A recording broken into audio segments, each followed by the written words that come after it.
It's 6 o'clock in Europe.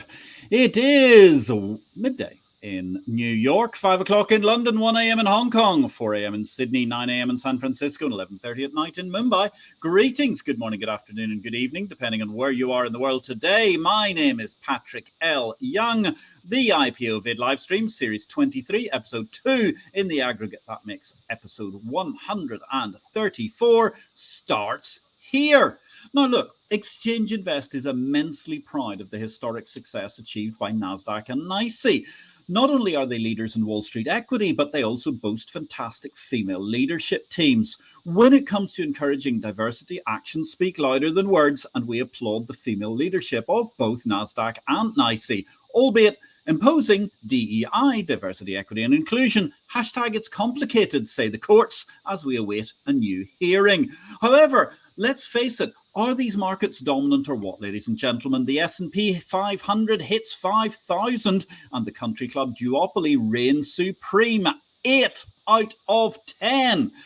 Cats prefer whiskas, but more importantly, 8 out of 10 of the MSCI Global Index's top components are US-listed tech giants. Apple and Microsoft are amongst those leading the way at NASDAQ and NYSE, and hashtag USA is nearly half of global market capitalization. Hashtag rest of the world, where are you? Meanwhile, over in London, good data helps the slumping exchange business. Will somebody put the LSE back into LSEG, or will the C-suite back hashtag Refinitiv raises for the management and maybe spin out the original London bourse from its own group? Questions, fascinating answers. If you've got any input, ladies and gentlemen, send us a message during the course of the next hour. Also send us a little bit of love. We'd really appreciate that because it helps the AI understand that this is quality content coming to you live on Facebook, LinkedIn, and YouTube, and subsequently to be repeated on Twitter. With our magnificent guest today, a returning guest no less, Hamish Adourian. We're going to be talking about the holistic exchange and operational resilience.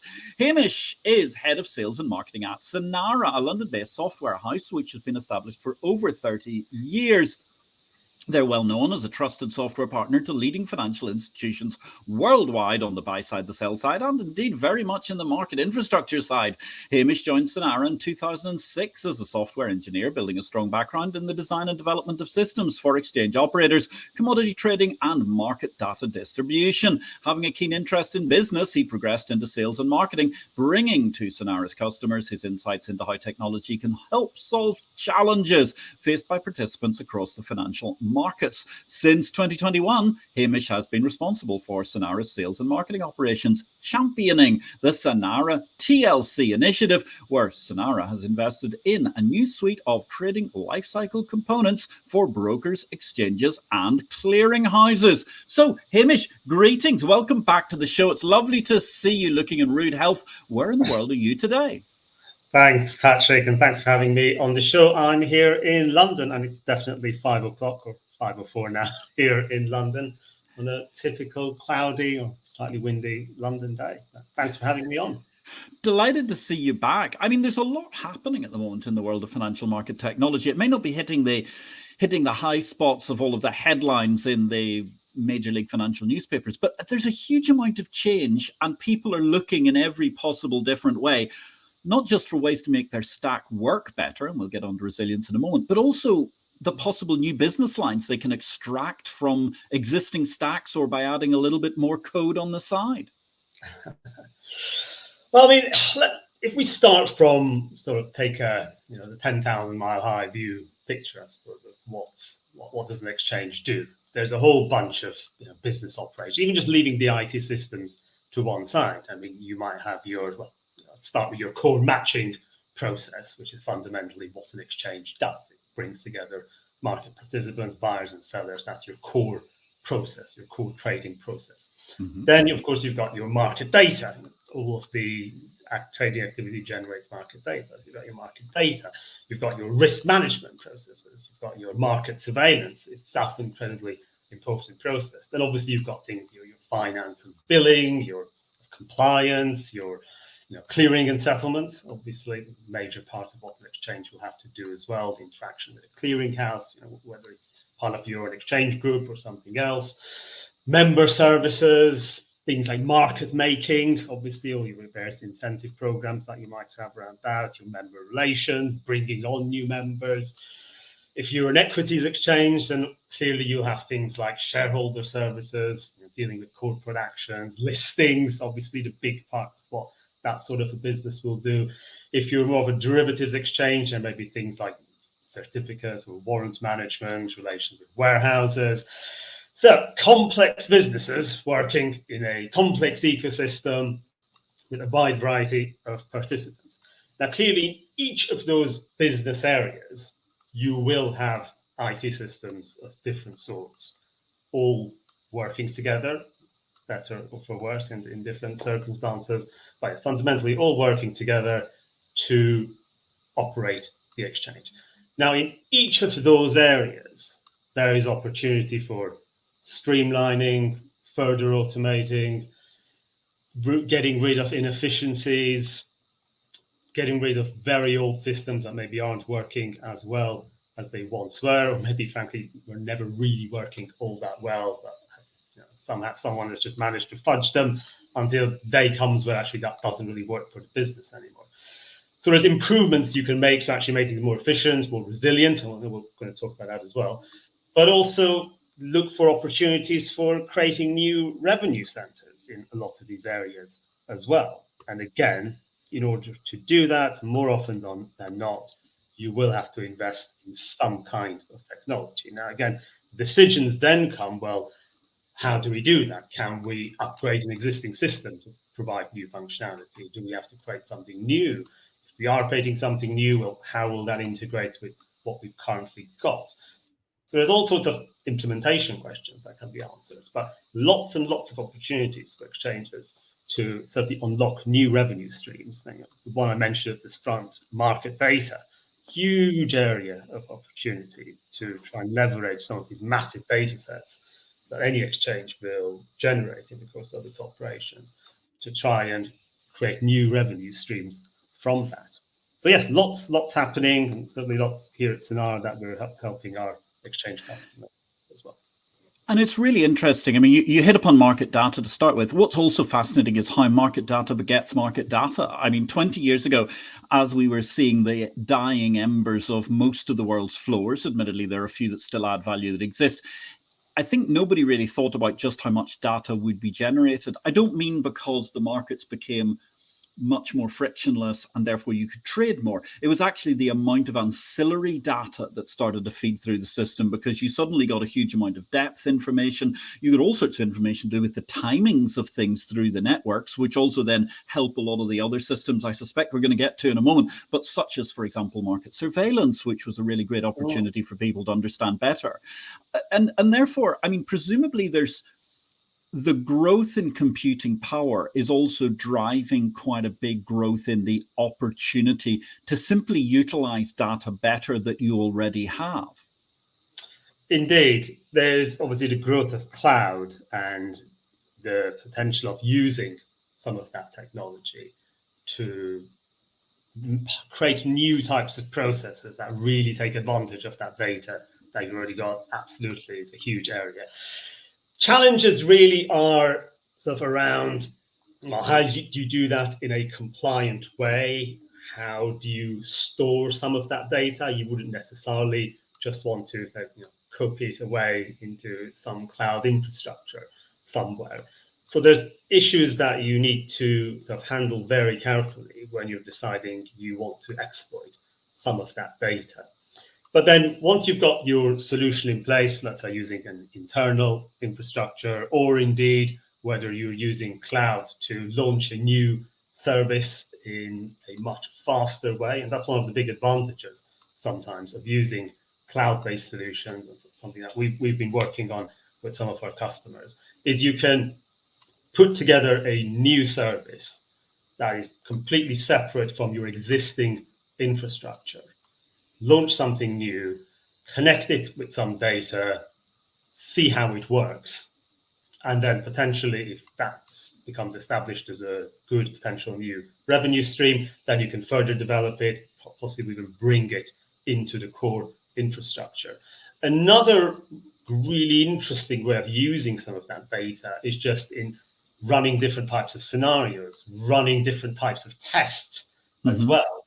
Again, just touching, I suppose, kind of on the other topic of operational resilience. You can use all this data in a way that maybe you couldn't even 10 years ago, because you can then run tests effectively on your entire infrastructure. Assuming you have this set up, it's non-trivial that you get to the point where you can do this. Of course. It itself is a project. And once you're at that point, you can then have the potential of, okay, let's simulate, a massive spike in market volatility.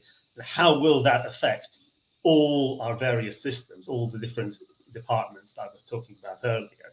That's sort of the holy grail that you want to get to, where you can use that data not only to create added value and package it and resell it. And you mentioned AI, I think, in your report, run AI-based models to query and interrogate some of that data as well, but also use it as a way of testing and making your entire infrastructure more resilient as well.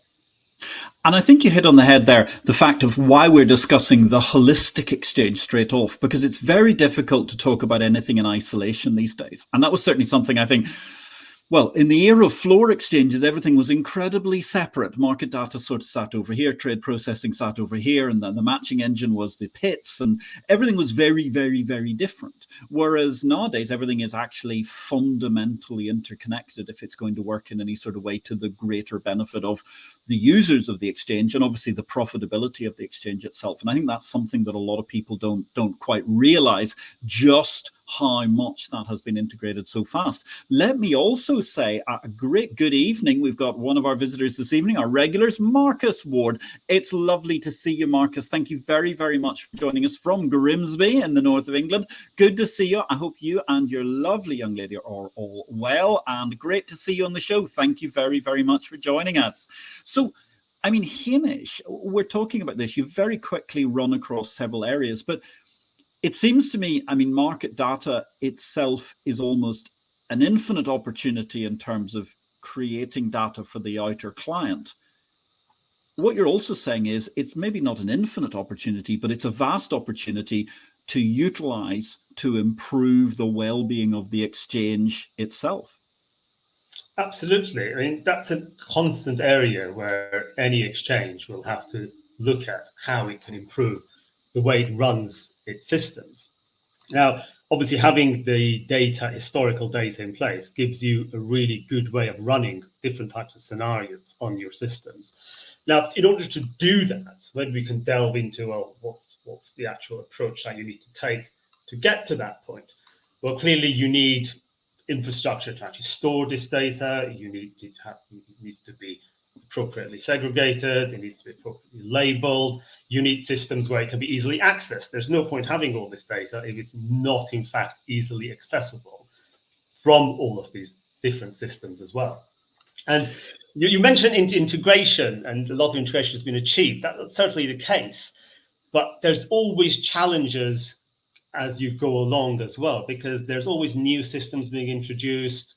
There's always new systems where they aren't really working in quite the way they were originally intended. There's always scope for reviewing how a system currently works and getting to that point where there is genuine. I think there are very few places where you have that fundamental panacea where you have sort of how can I describe it? You've got everything, every system has a consistent API, consistent input-output infrastructure, and all data is absolutely standardized, easily exchangeable, and you can just sort of take your market data distribution component out, slot another one in, and it just works. No one's really gotten quite to that point yet.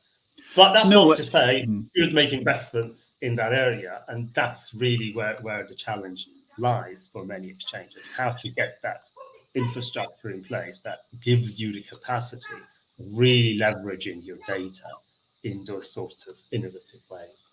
Yeah, and it becomes very interesting because in some ways this whole process, it strikes me, we're now settling into something like the painting of the great road and railway bridges. I mean, the Fourth Road Bridge in the north of Scotland, or the Golden Gate Bridge in San Francisco, where essentially they just start from one end, they paint it, and then they have about 6 months off, and then they start again and they repaint it again. And it seems to me that what's happening at the moment in our technology is that over a 5-7 year cycle, possibly longer, you're the expert, you tell me, we're getting to the point where as soon as you finish the cycle of everything, then you can go back to point one and say, oh, well, actually, that fundamentally can now be upgraded because we've got a whole new opportunity to make that more efficient or indeed possibly a better profit center.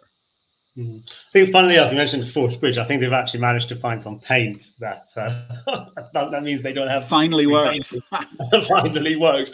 Which, but that in itself, it's not going to be forever. And I think it's the same with software systems. Every software system, any software solution, has a life cycle.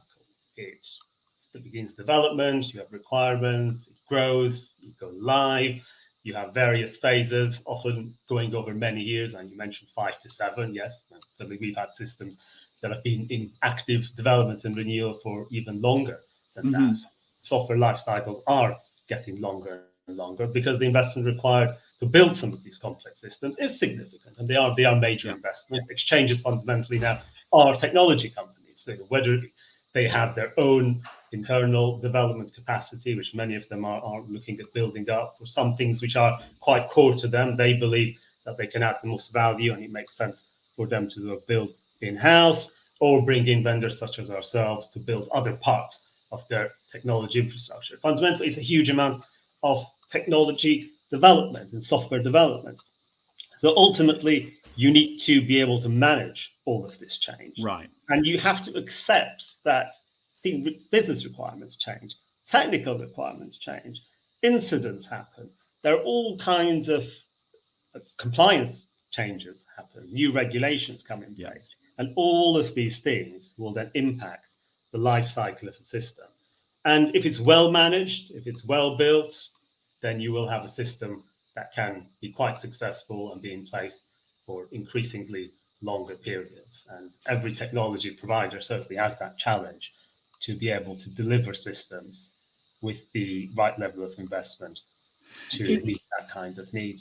Yeah, to read that kind of need. And it's interesting because, as you say, we're seeing this whole different approach to the way, in many ways, that the software is now being developed. I mean, 20 years ago, people were essentially going, my goodness, I can replace my floor, or 25 years ago, I can replace my floor, I can do all of this, right? Just get something in that effectively replicates that. That's great. And then people started obviously adding bells and whistles and so on. It's a little bit like cars. I mean, people started adding electric seats and electric windows and all sorts of wonderful things, fuel injection, and kept it going. And on that topic, let's talk to someone who's a man who's known many great fuel injection cars. Hello, Jonathan Cowan, a financial technology messiah himself. JC, good to see you, Jonathan Cowan. You're on the show.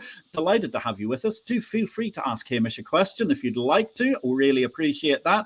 It's very, very interesting. And in fact, I think I'm going to go straight to a question. So, Alexander Burgos. Hi, Alexander. Great to see you. Hi, Hamish and Patrick. So where are we on the road to cloud implementation? There's a fascinating question. Okay, well, I think there's a couple of different areas that we could possibly talk about, Alexander. So one sort of a quick win, and I put that in quotation marks because that's a huge amount of effort in and of itself. One approach is to use cloud for what essentially I was talking about earlier, which is testing. So what you could do once you've reached a point where you can containerize some of your applications. So if you're using container-based solutions, container-based microservices, for example, what you can do is use the cloud to spin up test environments. Maybe use some of that data I was talking about earlier to simulate different scenarios and run regression test suites.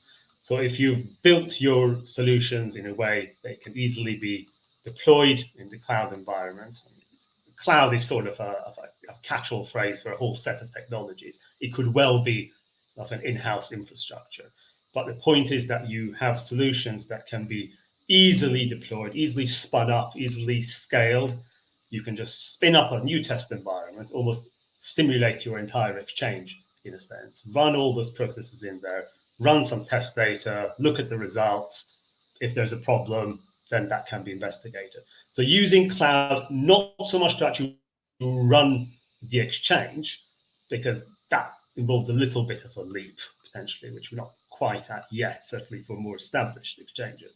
But a great way of really taking advantage of technology is to use it to test. Now, for some solutions, so I mentioned creating a small market data portal or something, that's where exchanges are looking at maybe creating something new in the cloud, doesn't really touch the core infrastructure, and then if it does work, maybe bring it back in-house. Whether we get to the point where the actual core of matching and especially low latency infrastructure is on the cloud, I don't think we're quite there yet, but there's quite a lot of things which can be done in the cloud. And certainly we've built solutions for smaller startup exchanges where the entire process is in the cloud and works quite well. So it really depends on the nature of the trading itself, how many trades you expect, per second, per day. Those sorts of judgments will also determine where you put all of these different systems. But certainly, I mean, one of the things you're saying is, I mean, with this sort of containerization concept, one thing that is fabulous is that you can use whether it's Amazon Web Services or whether it's a more specific network or however you're going to do it in the cloud, you can containerize things almost into a variety of Tupperware containers very easily and store it there, which is fabulous. So therefore, a lot of data, a lot of compliance information, member services that you were talking about before, they can utilize cloud, provided obviously it's sufficiently secure, etc., as you were mentioning earlier. It takes work to do that, of course. And of course. Containerization of applications, if they weren't originally designed that way, there is some overhead in actually creating those containers to do that. But once you've done that, then a lot of the future development then sort of takes off that. So that you mentioned TLC at the start, we built that to be container native from the very start. Whereas, let's say, systems we might have built like 10 years ago clearly didn't follow that sort of architecture. So increasingly, what we're doing is then porting some of that over into the container world, which then allows our customers to run all of these different test scenarios. So I think it would be great for them because it gives them a lot of flexibility as well to get things to market quicker, get new fixes installed faster, because they can be more confident that they've done all of the appropriate testing before then they push out to production. Even though the production system isn't cloud as such, you're still getting the advantages out of that. But that obviously makes a lot of common sense for an exchange, because also it means, therefore, you can demonstrate this process very, very well to your regulator as well as your shareholders and users and so on. And that's got to get you a lot of brownie points in some way, shape or form, because at least they can understand that you're able to test things thoroughly in as good a working environment as you can essentially get, without having to always immediately revert to the idea of can 20, 30, 50 members plug in on a Saturday afternoon, which they're often reluctant to do at different points in time and do things. And we have a fantastic question just come in from the inimitable Mr. Christopher Messina. Hello, Chris. If a virtual tree falls inside a container without an API, does anyone hear it? Well, there's something we can, I think, philosophize upon. I wouldn't necessarily say it's something to apply an answer to immediately, but it's an interesting philosophical point. But nonetheless, I mean, it's quite interesting what you're talking about here. So tell me, without naming names or whatever goes on, I mean, you've mentioned the fact you've been building some quite small things, solutions for smaller exchanges, which can be entirely in the cloud.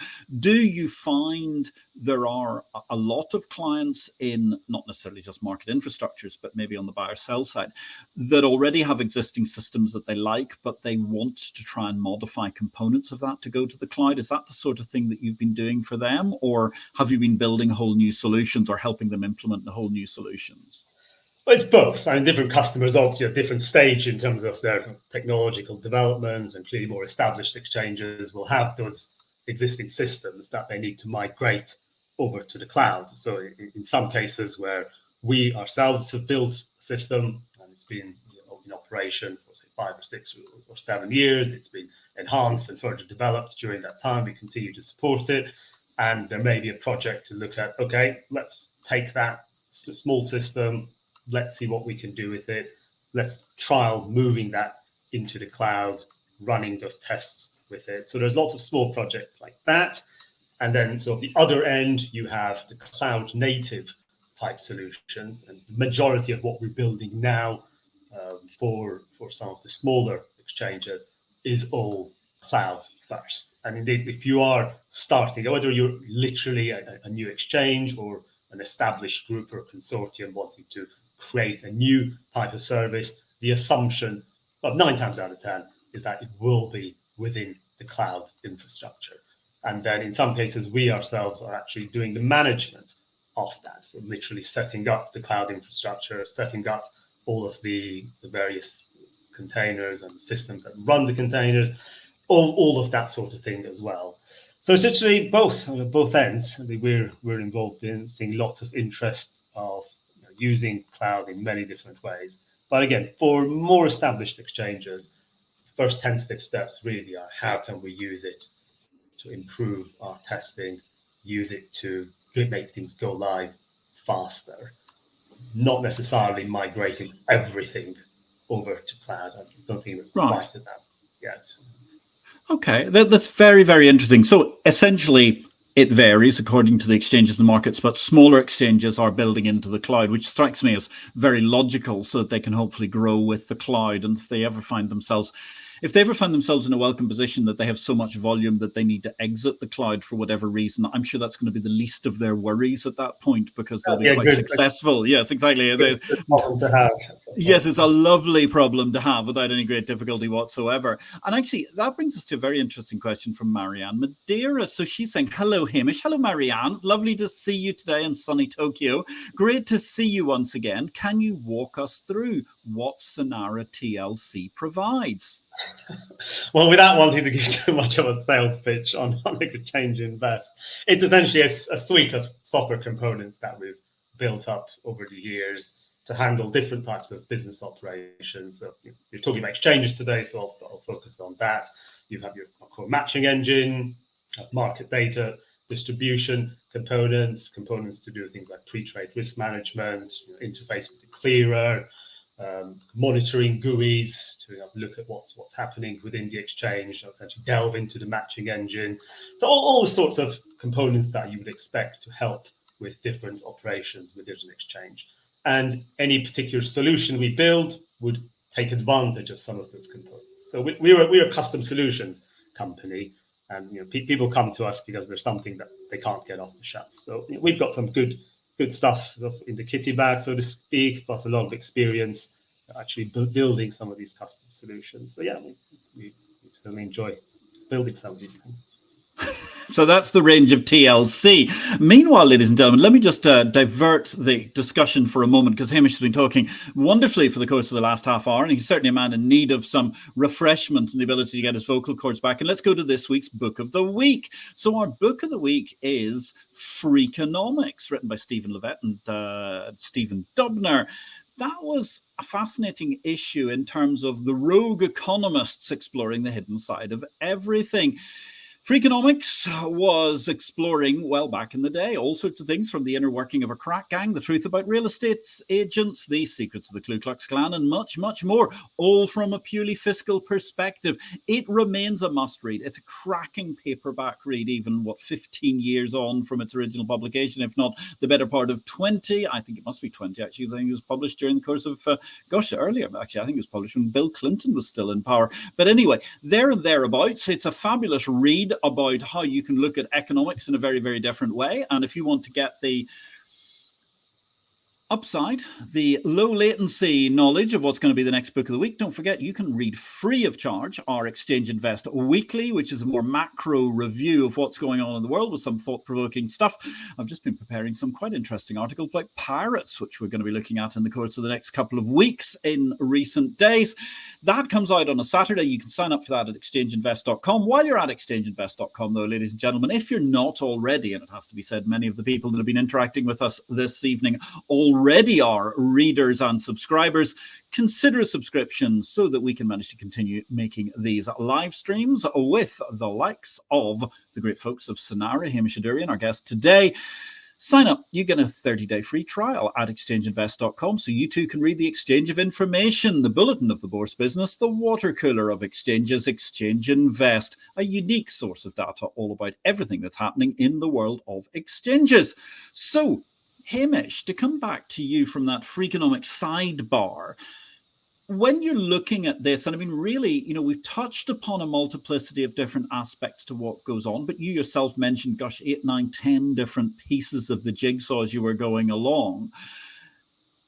You mentioned earlier on the fact that then you've got to cobble this all together. Cobble's probably a very, very unreasonable word because that suggests that it's not resilient. But obviously, that's the secret, isn't it? Because building each of these individual components, each individual container, if you like, takes time, takes effort, is not easy, but making it all work holistically, now that's the achievement.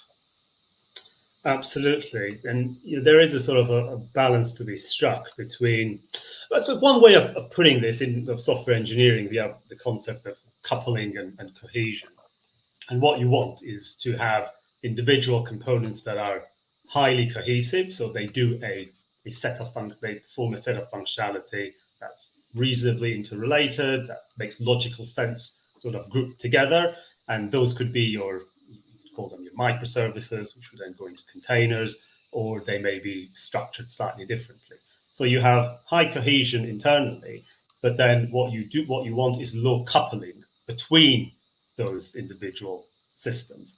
So what you do not want is sort of the complete opposite, which is low cohesion. So you have individual components that do a jumble of different things that doesn't really quite make sense, and then and is almost tightly bound to all the other systems. So if one thing changes, the other breaks. Now you might be listening to that and thinking, "Oh God, that's the sort of thing we often find in many sorts of IT infrastructure," and that is often the challenge.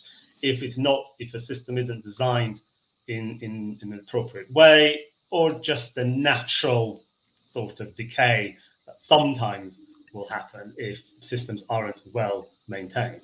So the goal is to have these highly cohesive components with low coupling, which means there's well-defined interfaces between how different components across the exchange communicate with each other. And then that gives you the flexibility of adding in new components, replacing some of these where necessary. Now, in practice, there's always some work to do. There's always some things that you need to change. It's never a smooth sort of replacement. But if you get your overall system correct, if your middleware, so the software that's running the exchange of data throughout the exchange, if you have a good solid infrastructure for that as well, all those things can help. So ideally, you want to get to the point where you have some decent middleware, standardized interfaces, in as much as is possible between all of your components. Then you're at a point where you can then run all the tests and all those other things that I was talking about. But then obviously all that needs to run in production, needs to run in practice. Now, if you have all of these different systems that are doing different things, even if you have this amazing infrastructure where everything is smoothly connected, things still fail because that's just how nature works. The most well-designed, the most amazingly built component will fail because that's the law of nature. The issue is then how you deal with that. Now, right. There's sort of two aspects to this, really. One is the more technical, and then the other is the more human as well. I think it's worth thinking about both.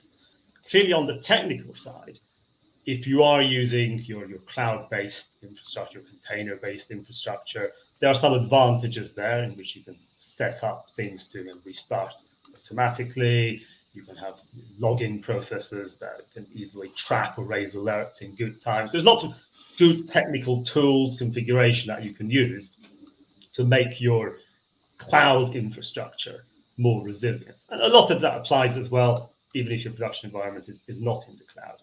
So that's certainly the technical side of things. Then that's just the human side as well, because let's say an incident happens and a critical component of the exchange goes down. I mean, hey, the matching engine has gone down, or some market data distribution component has gone down, and the trade prices aren't going out. Whatever it is, you need to make sure that your appropriate members of staff in all the relevant departments know what to do in those Right. circumstances.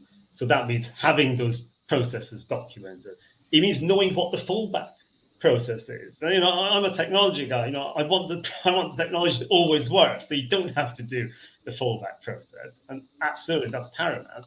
But the reality is, it's just as important, certainly for ourselves, any technology vendor, to also be able to document, okay, if this doesn't work, how can we access this information? What would be a good fallback process? How can we work together with clients to get things back up and running?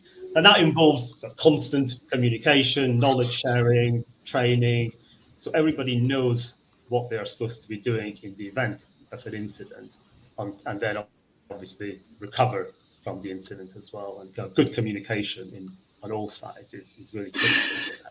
It's really interesting. It's really interesting because you talk about that, and it's the kind of the way that they build aircraft as opposed to the way that they build road cars, because they build road cars to try and make everything reliable for a long period of time, but there's very little redundancy. Whereas they make aircraft so that if one thing doesn't work, another thing picks up a strain, another thing picks up a strain. If one engine goes down, you should have another at least, which manages to hold you in the air and therefore defy gravity for a bit while you get into land. And it's fascinating how all of those things still lead to new problems all the time, as you say. So documentation is key. In fact, I saw a fantastic one recently, which was a pilot was coming into land, and his problem was that he no longer had a massive 12-kilo briefcase full of papers of everything that he had to do. He had it all on his iPad, but his iPad either short-circuited or the battery died. And the end result was that he was coming into runway 29, but he wasn't actually sure whether he was coming into runway 29, 24, 2, whatever, because he didn't know this airport. And it's so interesting that, for all the merits of ultimately doing everything electronic, there is a good argument for having a nice old paper manual in the corner you can refer to just in case of emergency. I mean, it's not even the case necessarily that your backup procedure is literally, resorting to pen and paper. It might well be that there's another system potentially. Of course. A backup system, probably from a different provider potentially, that you have in place. Yeah. Again, you have to do a cost-benefit analysis on each operational area as to whether it makes sense to invest in having something like that. But sometimes you may decide, okay, it's useful to have a backup system in case your primary system goes down, which you can then bring on board relatively quickly. Yes. Whilst these are for events where the primary system can't just be restarted. Yes. Because the incident might, the cause of the incident might be something that requires more investigation. So you can't literally just bring it up. So having backup systems in place are important. But again, if the people who are supposed to use that backup system have only ever seen it, when they did the briefing 2 years before, that's not going to help. So that's where the human side is important as well. No, and that's where we get into the fascinating world of disaster recovery. And as I seem to recall, there was famously in Sydney, there used to be a particular group of monks because they had more knowledge about the topography of the general all-round Sydney area than anybody else, which was where you went to when you were first looking at citing your disaster recovery regime in Sydney, to make sure that you didn't hit, just in case there was some sort of a problem to do with an earthquake or something like that, which is very, very minimal in Sydney overall, but it is possible to make sure that wouldn't knock you out. And therefore they used to, I can't remember the name of this chap, but there was Father somebody or other who was a famous monk brother in one of the orders, and he knew everything about the local topography, and all of these sort of weird and wonderful exchanges used to pop round to see him in the middle of the 1990s to say, we're thinking about using this data center. Oh, you can't use that data center with this data center, he would intone, while presumably offering you a few Hail Marys for the offsite or something. But it is interesting. I mean, as you say, we are in a situation where people have got backup systems. We are in a situation where people have got a certain degree of redundancy. But obviously then there can also be problems that happen that are outside of your infrastructure. And I mean, we saw that last year with Ion, who very unfortunately found themselves the result of getting hacked. And through no fault of their own, vast numbers of users and exchanges were vastly inconvenienced. And we did actually go backwards. I mean, we went straight back to blackboards, chalk, pencils, and paper very, very quickly, which obviously was not a problem of any of the infrastructure that was around it, because it was all still hanging together. So, I mean, when you're looking at this whole core concept, actually, I'm going to interrupt my own question here because we've got Anne Berg, our commodities doyen. Good to see you, Anne. I hope the weather in Chicago is not too bad today. What is the most surprising and far-reaching development you've witnessed during your tech career, Hamish? That's a good question, isn't it? That's definitely puts you on the ropes. Yeah. Okay. The most surprising and far-reaching development. I don't want to pass on the question, but I think there's just been so many. And we talked about cloud quite a lot, obviously. AI we haven't touched on as yet, but I suspect if I am going to be asked the question about the future of the market, which actually may well do, I think that's an area potentially which will have an impact on every single one of those sort of functional areas of an exchange that I talked about as well. I would throw it back. I think that would be my brief answer. There must be so many things that have changed. There's so many things that I can think of one, and actually it's from television, but it's the way the world changed because of network technology, which nobody really thought about. I mean, Arthur C. Clarke was writing about it pretty much before we were born, I think, but nobody was really paying attention. It was all just kind of like, yeah, Blade Runner, Arthur C. Clarke, all those things up there that are kind of weird, Gene Roddenberry, whoever. And I suppose the one that gets me is it was how television was changed from being a broadcast only medium into an interactive medium. And the one I love about that is there was at the height of their sort of power of ITV in the early 70s, they produced a show called UFO.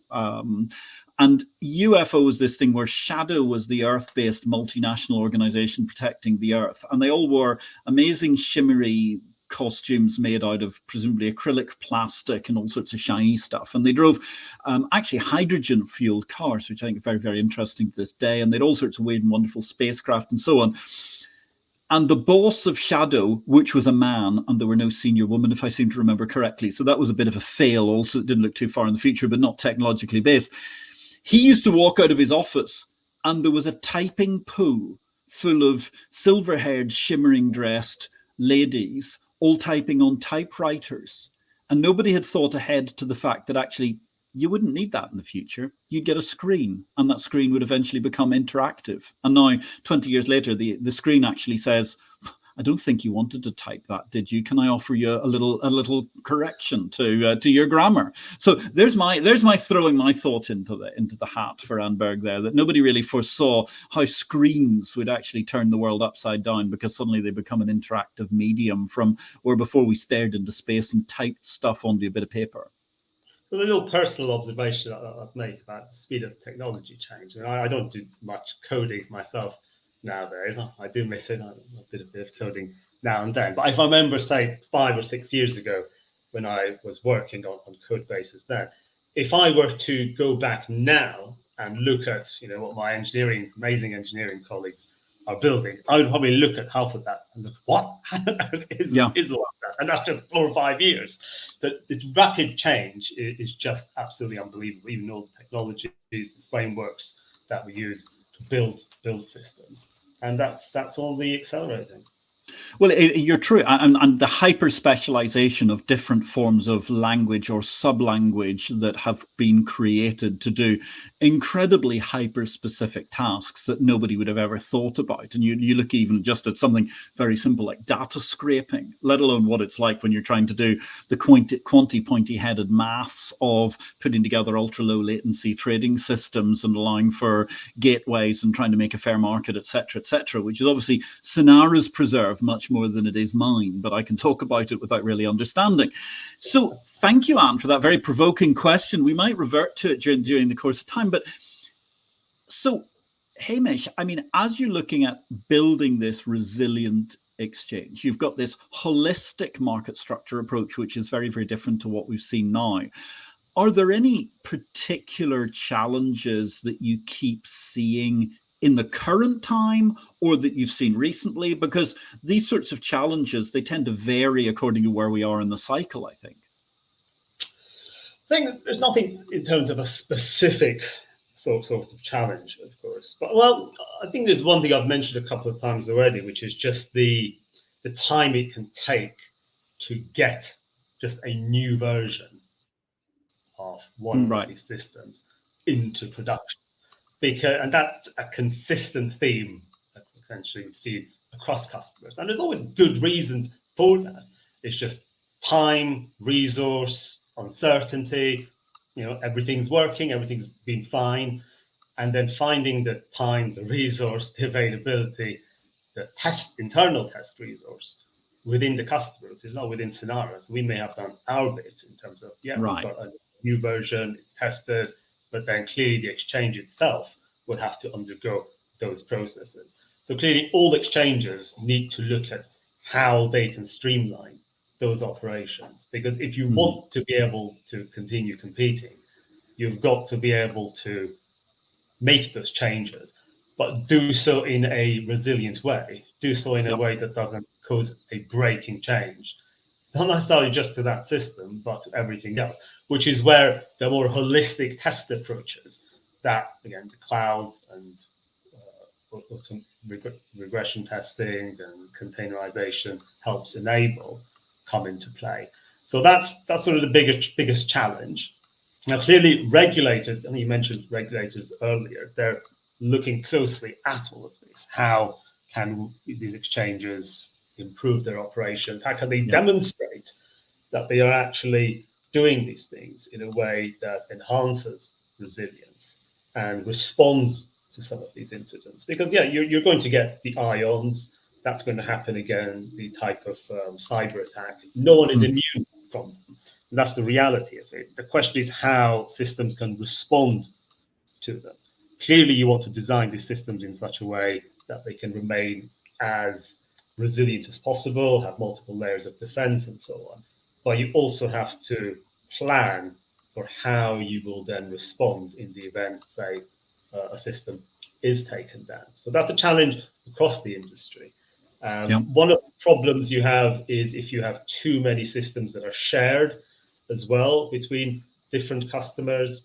That means if that infrastructure gets taken down, then there'll be lots of different customers that are impacted. So again, finding ways to segregate systems, segregate data, so that if one is taken down, everything else isn't as well. So clearly, the whole area of cybersecurity is one all exchanges have to continue investing in, and certainly we as software suppliers have to continue enhancing, investing in testing, in penetration testing, and looking at enhanced security procedures as well. So we're looking at Sinara, enhanced certifications, and so on. It's really, really important area because exchanges are big, and exchanges, and by consequence, providers are targets, and that's the reality. Yes, very, very public targets as well. In fact, it's quite fascinating that the major hack that took place, as you say, cyber attack was on a company nobody'd ever heard of, but yet was such a pivotal piece of infrastructure at the center of derivatives processing that suddenly it hit the headlines across the board, despite being a privately held company. Very interesting the way you talk about at one point, I think 5 to 10 years ago, people were trying to get themselves towards the end of, oh, look, we've got one point of presence that then services everything. And suddenly, in the course of the last 5 or 10 years, a lot of people are going, don't think that's actually what I really want. I need something that distributes quite swiftly and easily in order to manage to make multiple different points of presence that can manage to help me have as robust a system as possible.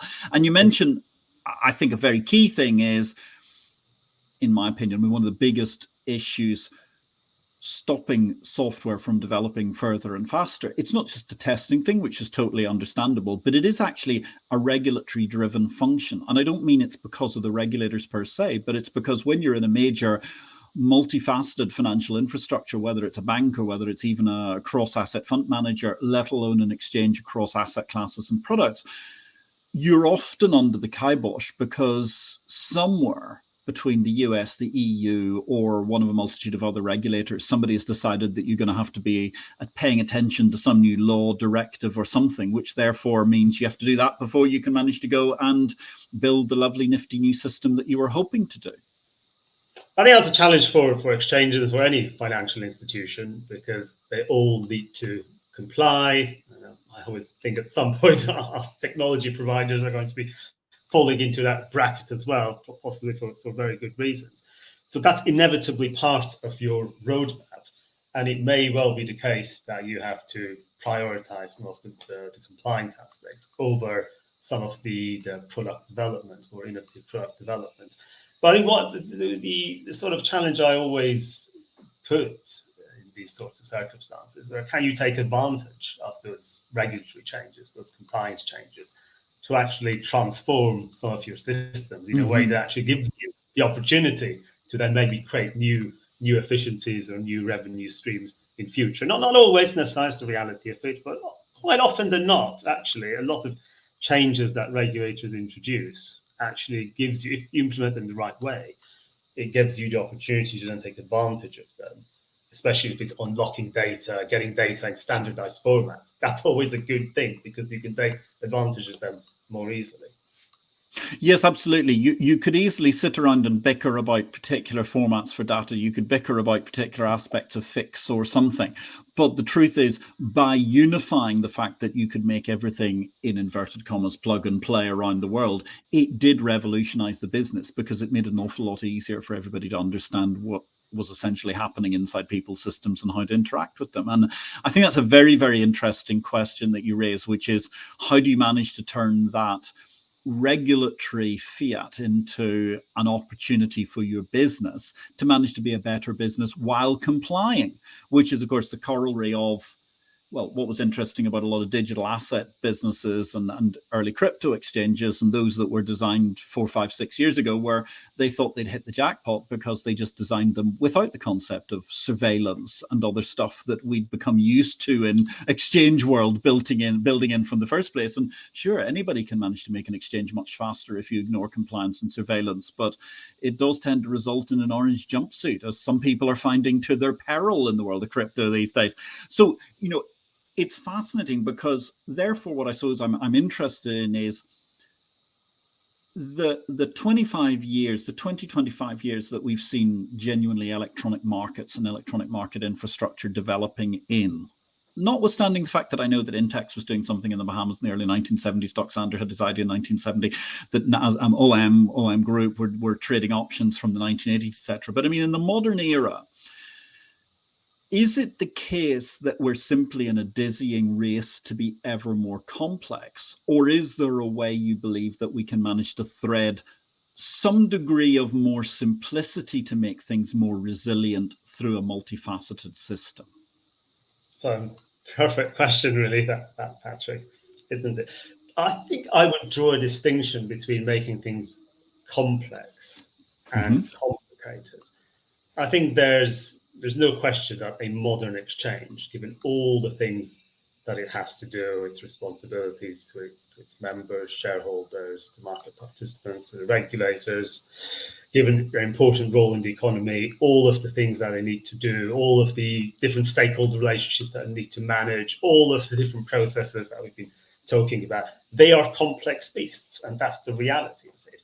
In terms of the technology, we can always look at how can we do things more efficiently, can we simplify the way we build some of these systems? Absolutely. But there's no getting away from the fact that a modern exchange is a complex organization, both in terms of its operations and its technology. Once we acknowledge that, we can then look at how technology can help simplify some of that.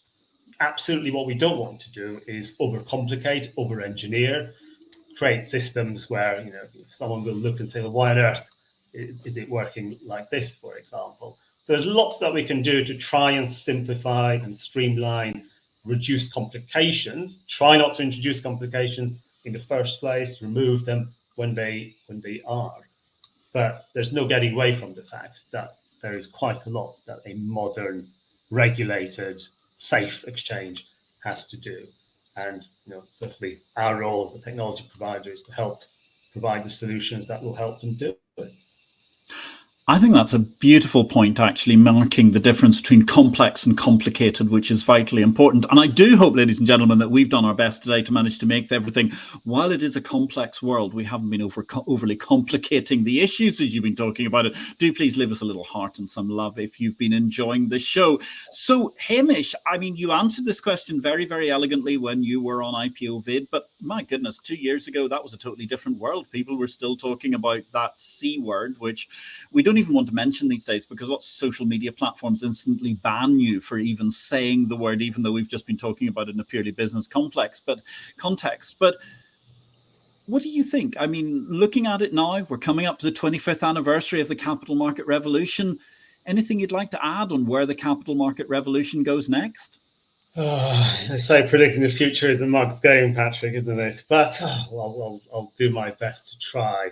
I think clearly, I touched on AI earlier, and I think it's sort of a non sequitur, really, that AI is going to impact all of those different areas, not just the current of the large language models, but so many other types of processes that are coming through, greater compute power, greater volumes of data. Will be able to be run, new types of services can be created. I think there'll be more, we're already seeing greater retail participation, for example, in many markets. And I think we'll see that continuing as well. We'll see new markets coming in as well, technology enabling things that perhaps weren't exchange traded previously, coming into exchanges, new exchanges being created. Certainly consolidation, I think will inevitably continue. I think there's certainly from parts of the world where there's certainly scope for more exchange consolidation. I think that's probably inevitable, but not just consolidation, lots more partnerships. I think we'll start seeing as well, partnerships with exchanges around the world to try and open up markets. So I think there's lots of positives that can go out there. Look, at the end of the day, what are exchanges for? They're there to allocate capital, help the members hedge risks, discover prices, create and expand good marketplaces. And as long as they focus on those good things, can't go far wrong. I'm with you there. I'm totally an optimist for the exchange world, as you know from the keynote speech I gave at the FASE conference, the AFM conference last year. I mean, what are we looking at? We're looking at the fundamental model of e-commerce the world over. It's just the fact that Grab or Uber or Airbnb don't actually have to be regulated in the complex way that what we've been talking about for the last hour has to be. Hamish Adourian, that's been absolutely fantastic. Next week, we're going to be joined by another returning guest. The fabulous Dr. Rainer Zittelmann is going to be coming to us. He's going to be talking about unbreakable spirit. I talked earlier on about DEI. This is a discussion, ladies and gentlemen, about people who've achieved truly incredible things despite some form of disability in their lives. That's the subject of Rainer's new book. You've got a chance to pick up a copy during the course of the week before the show. If not, join us, whether you do or whether you don't buy a copy of the book between now and next week. By all means, join us. We're going to have a fantastic discussion about the unbreakable spirit. Today, we've been talking about how to create, I suppose, what is in essence, as much as possible, the unbreakable exchange, looking at the holistic nature of the development of exchanges, the holistic exchange and operational resilience with our fabulous guest, Hamish Adourian, who's in charge of sales and marketing for Sinara, who provides solutions for quite literally every form of exchange, from the smallest in the world to the largest in the world, ladies and gentlemen. And they do it in a way that they do understand the complexity, but they're not looking at making it complicated. I hope we've managed to make this as simple as possible for you. Thank you very much to everybody who interacted with us today and with our excellent guest, Hamish Adourian. Thank you very much, Hamish. Marcus Ward, great to see you again, Marcus. Jonathan Cowan, I hope you're well. Alexander Burgos, fabulous question, as indeed was the fabulous question from Anne Berg and an excellent question from Marianne Madeira coming to us from Tokyo. Chris Messina, thank you for giving us something that we'll be philosophizing over at the water cooler for weeks, if not years to come in terms of containerization. My name is Patrick L. Young. Thank you very much for watching. If you would like to learn more about the world of exchanges, don't forget to subscribe to Exchange Invest, the Bourse Bulletin, daily to your inbox. More details at exchangeinvest.com, and check out the wonderful range of products from Sinara's TLC suite and more at Sinara's website. My name is Patrick L. Young. Have a great week in life and markets. Thanks once again, Hamish. Have a good day, have a good evening, have a good night, wherever you are in the world, ladies and gentlemen.